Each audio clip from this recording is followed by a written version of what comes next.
Parents మెచ్చిన university సంకల్ Chand Patel university Gujarat. అంటే మీరు ఎప్పుడు క్లాసిక్ క్యారెక్టర్స్ ఇంపార్టెంట్ రోల్సే చేశారు, గ్లామర్ వైపు అసలు ఎప్పుడు పోలేదు మీరు. రమ్యకృష్ణ గారు చేశారు, కొంతలో కొంత సౌందర్య కూడా చేసింది, మీరు అస్సలు అటు పక్కకే పోలేదంటే నాకు స్టార్టింగ్ నుంచి ఇప్పుడు జంబలకడి పంలో మాస్ క్యారెక్టర్ అండి నేను చేశాను. తర్వాత ఏంటో ఆఫ్టర్ ఇమ్మీడియట్గా నాకు మిస్టర్ పెళ్ళాన్ దొరికింది. మిస్టర్ పెళ్ళాన్ తర్వాత చూసారంటే ఇంకా టోటల్గా హోమ్లీ క్యారెక్టర్స్ దొరికింది నాకు. ఒకవేళ నేను ఆ ఫేస్ నా బాడీ స్ట్రక్చర్ సెట్ అవుతుందేమో కానీ అందరూ ఆమెని అంటే ఇలా ఉంటేనే బాగుంటుంది, శారీ కట్టుకుంటేనే అందంగా ఉంటుందని, సో నాకు అలా బ్రాండ్ వేస్తారనమాట. అప్పట్లో జయసుధ గారికి ఉండేది అది.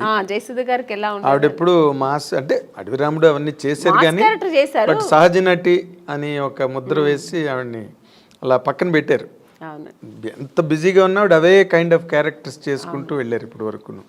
బేసిక్గానండి ఈ మధ్య రోజుల్లో అంటే మీ టైంలో లేదు, ఏముందో బయటకు తెలియదు, బట్ ఈ రోజుల్లో ఈ కాస్టింగ్ కోచ్ అని మీరు ఒక సీనియర్ యాక్ట్రెస్గా, ఒక సక్సెస్ఫుల్ హీరోయిన్గా, ఒక డిగ్నిటీ అవన్నీ నిలబెట్టుకుని ఇన్నాళ్ళు ఇండస్ట్రీలో కంటిన్యూ అయిన ఒక స్టార్గా ఈ ఈ డెవలప్మెంట్స్ చూస్తున్నప్పుడు మీకు ఏమనిపిస్తుందండి?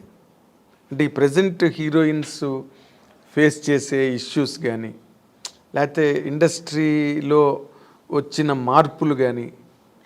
అంటే హీరోయిన్ ఇప్పుడు ఫేస్ చేసిన ఇది సావిత్రి గారి టైంలో నుంచి ఉందండి. ఓకే, ఇప్పుడు మీరు చెప్పేది ఏంటంటే హీరోయిన్స్ డిఫరెంట్ ప్రాబ్లమ్స్ ఫేస్ చేయాల్సి వస్తుందని. ఆ ప్రాబ్లమ్స్ హీరోస్కి లేదు, హీరోయిన్స్కి మాత్రమే ఉంది, అదే కదా చెప్తారు మీరు. అది ఇప్పుడు కాదండి, అప్పుడు ఉన్న హీరోయిన్స్ దగ్గర నుంచి ఉంది. కాకపోతే అప్పుడు సోషల్ మీడియా, ఈ పబ్లిసిటీ ఇవన్నీ లేదు కాబట్టి తెలీదు. ఇప్పుడు అన్నీ చిన్న విషయం కూడా ఇప్పుడు ఎలకపోయిందంటే పూలే పోయిందని ఇప్పుడు అంత ఎక్స్ప్లోర్ చేస్తున్నారు. చిన్న విషయాన్ని ఏమీ లేకుండా దాన్ని ఒక పెద్ద ఇష్యూలాగా చూపిస్తున్నారు అంతే తప్ప ఎప్పుడు లేదండి ప్రాబ్లమ్స్ హీరోయిన్స్కి ఉంటూనే ఉంది. కానీ మనం చూస్ చేసుకోవాలి. హీరోయిన్స్గా అందరూ కష్టపడే వస్తారండి, ఎవరు వచ్చిన వెంటనే హీరోయిన్ ఎవ్వరు అవ్వలేరు.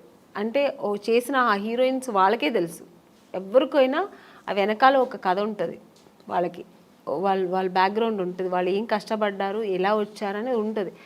కానీ ఇప్పుడు మనం చూస్ చేసుకోవాలి, రెండు ఉంటుంది, మంచి ఉంటుంది, చెడు ఉంటుంది. మీరు ఏ ప్రొఫెషనల్ తీసుకోండి, ఏ జాబ్లో తీసుకోండి, మీకు ఉంటుంది మంచి చెడు. దాన్ని మనం తీసుకునే రీతి, మనం తీసుకోవాల్సిన ఇది మంచి ఇలా వెళ్ళాలి అనేది మన చేతుల్లో ఉంది అంతే. చెడు ఉందని తెలిసిన తర్వాత మనం ఎందుకు వెళ్తామండి కదా. మీరు ఎప్పుడు అట్లాంటి ఎవరు మీ జనరేషన్ చెప్పాను కదా ఫేస్ చేశాను నేను కూడా. తెలుగు మనం తమిళ్లో చాలా ఫేస్ చేశాను నేను కూడా.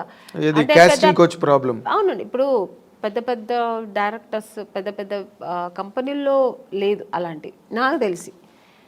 కొన్ని కొత్త కంపెనీస్ వస్తాయి, కొత్త వాళ్ళు వస్తారు, సడన్గా ఆఫీస్ వేసుకుని హీరో, మనకేం తెలుసు వాళ్ళు కొత్త ఏదో హీరోయిన్స్ ఛాన్స్ అంట, మనం వెళ్తాము, పిలుస్తారు మేనేజర్ పిలుస్తారు, వెళ్తాం, ఓకే అండి 2 పీసెస్ వేయాలండి, మీకు ఇక్కడ స్ట్రెచ్ మార్క్ లా ఉంటుంది కదా అలా ఏమైనా ఉందంటే, నాకెళ్ళి ఎందుకు ఉంటుందండి స్ట్రెచ్ మార్క్, నాకు లేదండి అంటే, లేదు ఒకసారి చూపిస్తే బాగుంటుంది. ఎలా చూపిస్తారండి? పక్కన ఇప్పుడు ఒక మదరు మా బ్రదరు ఉంటారు, వాళ్ళ ముందు ఇది చూపించండి, ఎలా ఇలాంటివి జరుగుతాయండి. అది ఎలా చూపిస్తారు? అది వాళ్ళు అర్థం కావాలని చేస్తారా, లేదు పర్టికులర్గా దీనికోసమే ఆఫీస్ వేసుకొని కూర్చుంటారా మనకు తెలియదు. అప్పుడు అర్థమైపోతుంది వీళ్ళు సినిమా తీస్తారా లేదు దీనికోసం వచ్చారా. మనకు ఎక్స్పీరియన్స్ కదా, ఇప్పుడు ఒక 4-5 కంపెనీ వెళ్తే ఇప్పుడు అక్కడ ఎలా జరిగింది. ఇప్పుడు ఒక పెద్ద కంపెనీకి వెళ్తే వాళ్ళు ఏం అడుగుతారు, కొంచెం డ్యాన్స్ చేసి చూపించమ్మా, ఒక యాక్టింగ్ చూపించు, ఎమోషనల్గా చేయి, ఇప్పుడు ఒక హీరోయిన్తో మాట్లాడాలి, ఈ డైలాగ్ ఇస్తారు, ఇది ఎలా మాట్లాడతాం, ఇలా అడుగుతారు. అది మనకు సినిమాకు సంబంధించింది మాత్రమే వాళ్ళు అడుగుతారు. స్ట్రెచ్ మార్క్ చూడాలి, మీకు ఇక్కడ ఏమైనా బ్లాక్ ఉంటుందా, మొన్న ఒక హీరోయిన్ అలాగొచ్చారు, మేము చూడకుండా వేసుకున్నాము, చూసిన తర్వాత స్పాట్లో చూసాము, మీరు కొంచెం బట్టలు ఇప్పి చూపించండి, ఇలాంటివి కొన్ని కొత్త కొత్త వాళ్ళు ఉంటారండి, ఇలాంటి వాళ్ళు దీనికోసం వస్తారా లేదా సినిమా తీయడం తెలిసిపోతుంది మనకు. అప్పుడు అర్థమవుతుంది. అప్పుడు లేదు సార్, ఐఎమ్ సారీ, నేను అలా అంతా చేయలేను, నాకు స్విమ్మింగ్ నాకు అసలే తెలియదు, నేను అలాంటి క్యారెక్టర్ కూడా నాకు వద్దని చెప్పి లేచి రావడం, అంతే మన పద్ధతి. ఓకే చూపిస్తాను అనేది అది వాళ్ళ ఇష్టం అండి.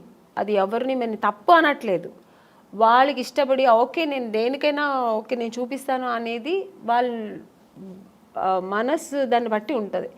నేనైతే మైండ్ సెట్ బట్టి నేనేమంటాను, లేదు సార్ నాకు అది తెలియదని నేనైతే అలా చేయించాను, మీకు అంత ఇది ఉంటే నన్ను హీరోయిన్గా వేసుకోండి, నేను మీకు 2 పీస్ ఐఎమ్ రెడీ, నేను స్విమ్ సూట్ వేసుకుంటా, కానీ ఇక్కడ బట్టలు ఇప్పి చూపించడం అయితే నేను కుదరదని లేచి వచ్చిన ఎన్నో సన్నివేశాలు నాకు జరిగింది. అలాంటి సిచ్యుయేషన్స్ వచ్చాయి అని చెక్ వచ్చి అడ్వాన్స్ ఇచ్చిన కంపెనీలు ఎన్నో ఉన్నాయండి. నాకు అడ్వాన్స్ తీసుకున్నా, ఇంటికి వచ్చిన తర్వాత next day phone, madam manager, అప్పుడు మీకు సెల్ ఫోన్ లేదు కదా, ఏదైనా డైరెక్ట్ లేదంటే ల్యాండ్లైన్ మేనేజర్ వచ్చి మాట్లాడు, మేడం ఇలాగా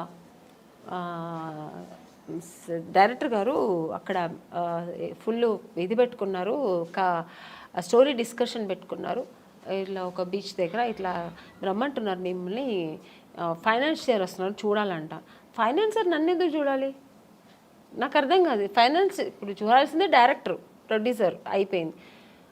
ఇంకా ఎక్కువ అనుకుంటే హీరో చూడాలా, ఓకే హీరో గారు చూడాలి ఎలా ఉంటుంది, నా పక్కన ఎలా చేస్తుంది హీరోయిన్ ఒక అమ్మాయి ఎలా ఉంటుందో చూడటం, ఇది పద్ధతి. ఫైనాన్సర్ ఎందుకు చూడాలి నన్ను అనవసరంగా, నాకు అర్థం కాదు.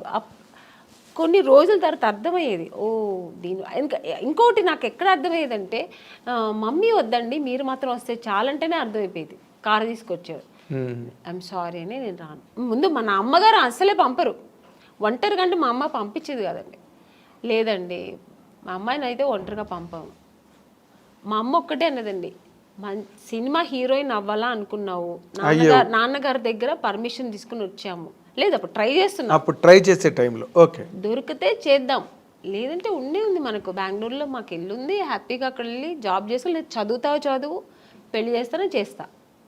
ఇన్ని ఆప్షన్ ఉన్నప్పుడు మనకు అనవసరం, నువ్వు హీరోయిన్ అవ్వాలా మనం దానికోసం కష్టపడతాం, ఇంకా అడ్డతోవలు తొక్కనక్క అని మనకు అనవసరం.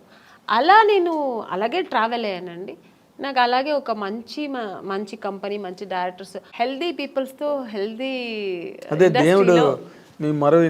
తప్పు నాది 100%. కీర్తనని బాగా ఆస్వాదించాడు. ఒక్కొక్క కంపెనీ వెళ్ళొచ్చిన వెంటనే నేను ఫస్ట్ దేవుడా నాకు రేపు ఈ కంపెనీ రేపు నేను హీరోయిన్ అయిపోవాలి, సెలెక్ట్ అయిపోవాలి, ఇలాగే వేడుకునేదాన్ని. అదే కాకపోతే ఇప్పుడు మీరు ఒకటి గమనించాలి, మీరు అన్నారు ఇందాక సావిత్రి గారి దగ్గర నుంచి ఉన్నాయండి ఇలాంటి ఇండస్ట్రీలోని అని.